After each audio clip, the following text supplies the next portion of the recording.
When the Algerian War ended in 1962, 30 years of modernization, consumerism, and Marxism had lifted the intellectual French regime onto a revisionist dream. The late 1960s was a time of political, social, and cultural turmoil.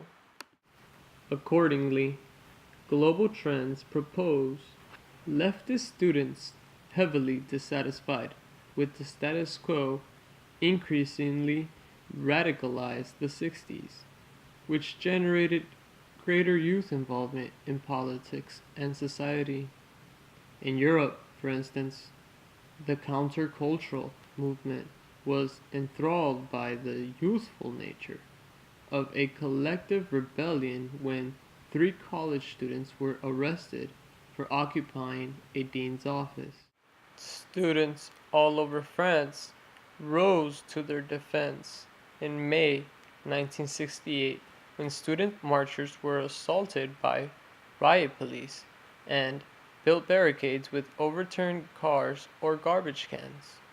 Interestingly, the major trade unions joined the protest, and soon enough 2 million French workers went on strike overturning factories, proclaiming that their bosses were unnecessary.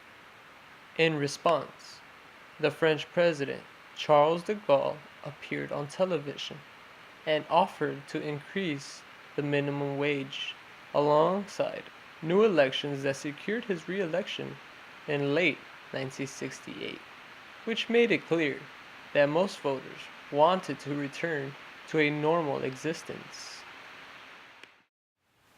The Global Revolutions of 1968 by Jeremy Surrey indicates Chairman Mao actively encouraged a great proletarian culture revolution that made himself into a deity for Chinese youth culture.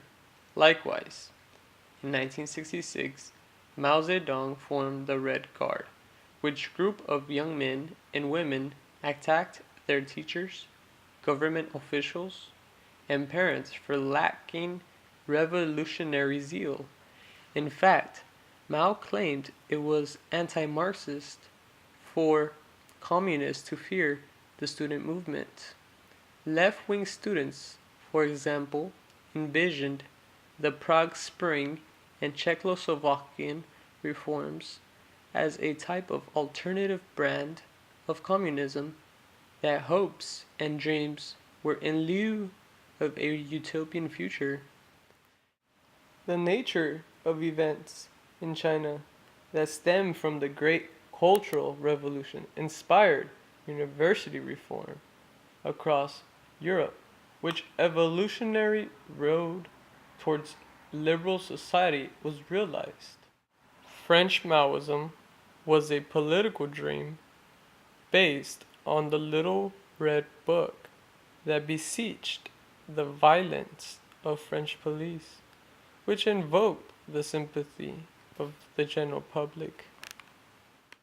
Maoism represented the cutting edge Marxist Leninist in France and the desire to return to the class struggle.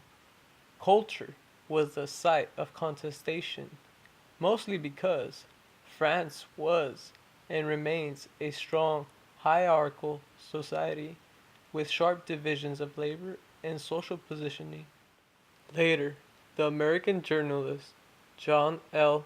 Hess wrote and that in the midst of chaos, the communists accused the extremists of frightening the public and thus turning victory into defeat.